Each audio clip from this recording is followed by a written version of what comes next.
Today we'll be making multi-purpose cardboard objects from rescued corrugated cardboard packaging material. Because it is ubiquitous and gets discarded in large amounts, yet the quality and structural properties of the material make it perfect for functional reuse. So let's get started.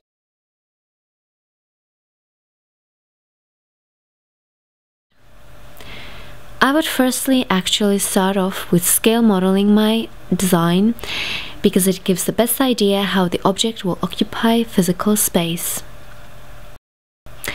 And then we'll move on to the first step, which is cutting out your desired shapes from cardboard. If all your layers will have the same dimensions and shape, it is useful to make a template first. And for round shapes, as you see in this video, it is worth investing in a quality heavy-duty circle cutter. If you want your final object to have more organic overall shape, it means the dimensions of layers are going to vary, so you need to do a bit more planning.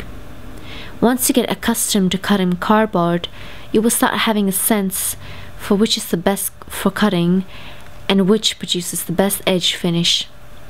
Definitely avoid damp cardboard because it is very difficult to cut and the result is often unsightly. Also, single wall corrugated cardboard is much easier to cut than double or triple wall.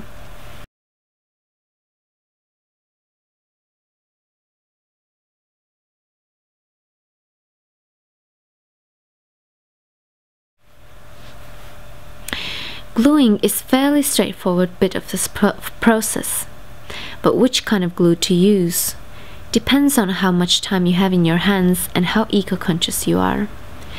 You can easily make water-based adhesives at home, such as adding cornstarch to boiling water. The resulting adhesive is pretty reliable, but because of its high water content, it has the tendency to make cardboard soggy. Depending on how you will later compress the glued stack, a damp cardboard block can lose over half of its height, especially when using back press, and later become springy instead of solid. With weights, such glue performs better, but you should leave the cardboard stack somewhere to dry completely before further working on it. Concentrated PVA for minimal water content works well if you're going to use back press for compression and if you need to work quickly. PVA forms the seal in about 10 minutes, so this is when you should start compressing your segment.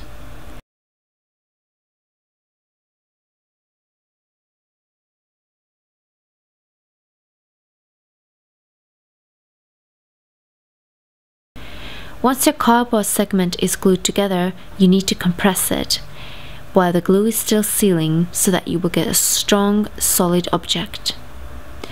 For rather low stacks, as you can see in this video, using back press is a fast and reliable option.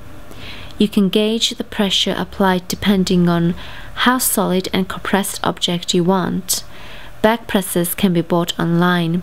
An alternative to that could be compression backing bags for clothes. Weights and clamps always work as well.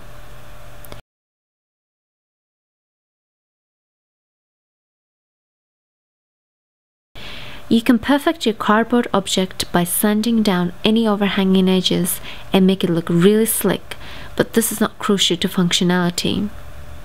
Industrial disc sanders are great for sanding down uneven edges while retaining perfect curves or straight lines. If you don't have access to one, you can also try handheld electrical sanders available from hardware stores. If you had to sand down quite a bit for achieving desired smoothness, you will notice that a nice corrugated pattern gets a lot less visible. This can be reversed by using very fine and sharp-ended scissors, such as manicure scissors, and scoop out dust and cut back excess cardboard.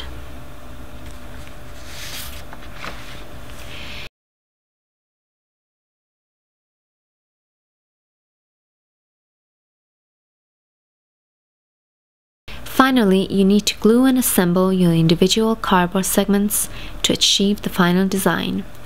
In this case, you're dealing with rather high stacks of cardboard, and using back press for compression is not the most effective way to do it anymore.